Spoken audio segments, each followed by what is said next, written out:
Now, as government says they remain committed to contributing to safe and reliable transport, SABC News reporter Hasina Gori visited the Gautrain station in Malboro to investigate whether it is in fact a cheap alternative.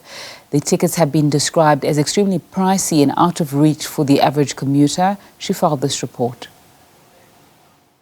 As part of October Transport Month, today we are at the Gautrain station. We've spent much of the morning from the Midrand to Malboro stations experiencing the rapid train system that is here in Gauteng. It's part of the integrated transport system, and one of the areas that they've been highlighting and trying to ensure grows to ensure that we move not only from transport on the roads by vehicles and minibus taxis, but also to other alternative routes, and this train system is part of it. The Gautrain has been around for almost a decade with at least 3 routes that have been brought about. It is one of the flagships and one of Africa's first, or South Africa's first. It's also a place of quite pride, not just here in the province, but also nationally, as well as in the SADC region. I want to bring in the COO to just give us more insight.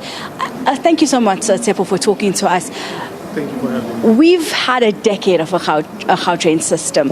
What role has the Gautrain played specifically when it comes to an integrated public transport system? So in terms of an integrated public system, you have to be able to understand it from how it technically has to work. So you've got various levels of integration. So you've got the modal integration. And if you go downstairs in this particular station, we have minibus taxis that are actually run by the Minibus Taxi Association. And what we've already done is we've already brought them on board, and we actually pay subsidies to those services that are downstairs. We've also made sure that our ticketing system, which most people probably do not know, is already fully integrated. You can use a Reavaya ticket here, you can use a Harambe ticket or an Arieng ticket here. You can even use a Movo and a MyCity card on the system here. But the best thing is you don't even need to bring a card. As long as you have a bank card, you will be able to access the system. And that's part of what we call the EMV system that we've already implemented since 2018.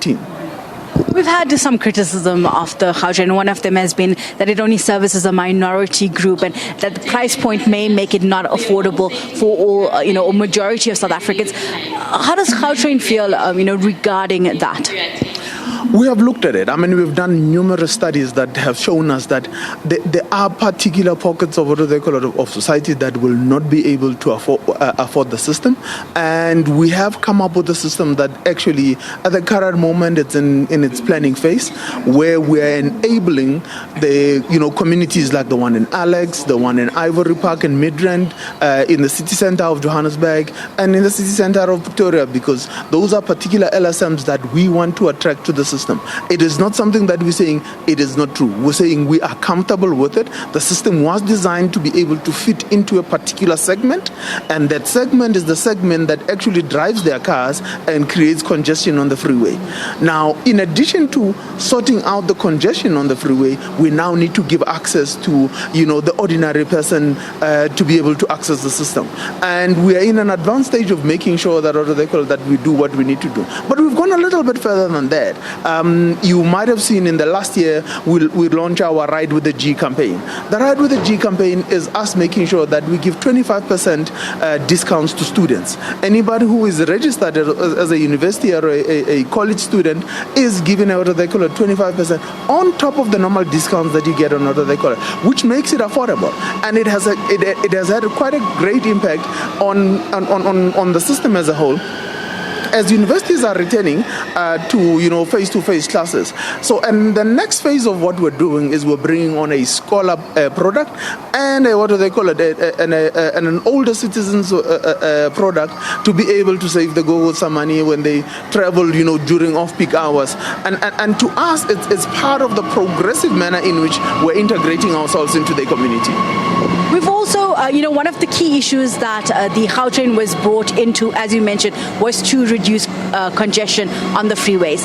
How have we fared with that when it comes to the uptake and buy-in from motorists, but also from those corporate companies, specifically, in Sandton area? I know about 5 years ago, that was one of the key components of Transport Month, looking at ways to decongest and moving towards using the Gautrain and having these shuttle buses that would move, workers from the Gautrain to their place of their office. And how has that buy-in been from corporate South Africa?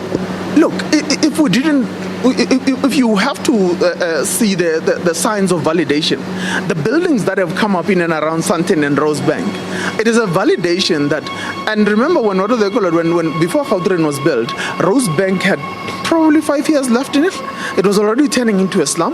Now everybody sells their buildings there, saying that they are 5 minutes away from the Gautrain station, and it's letting you know that you do not need to sit in congestion. As somebody said, you are not sitting in traffic, you are traffic, and you have to be comfortable with that, and therefore the buy-in is shown, and the validation is shown by the number of buildings that have been put up in and around our stations.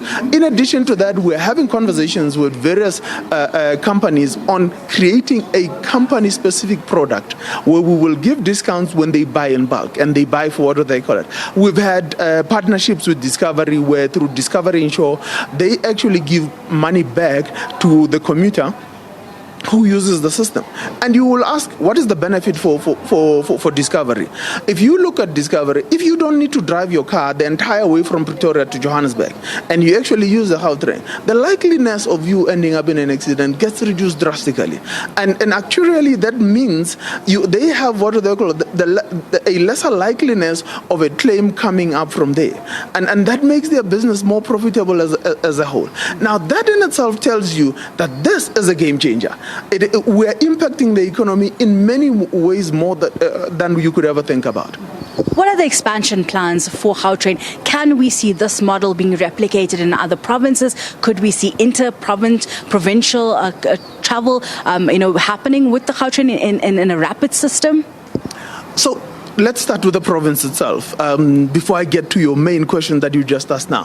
The Gautrain itself, we have the expansions that were announced in 2017, and those are going ahead, and we are working on it, and working jointly with what they call it, with other political powers to make sure that the project come back on stream. The first line goes to Soweto, from Sandton through to Rosebank, and from Rosebank then to just near the Dome to Cosmos City, and then from Cosmos City through Little Falls, Rhodoport, and then into Jabulani.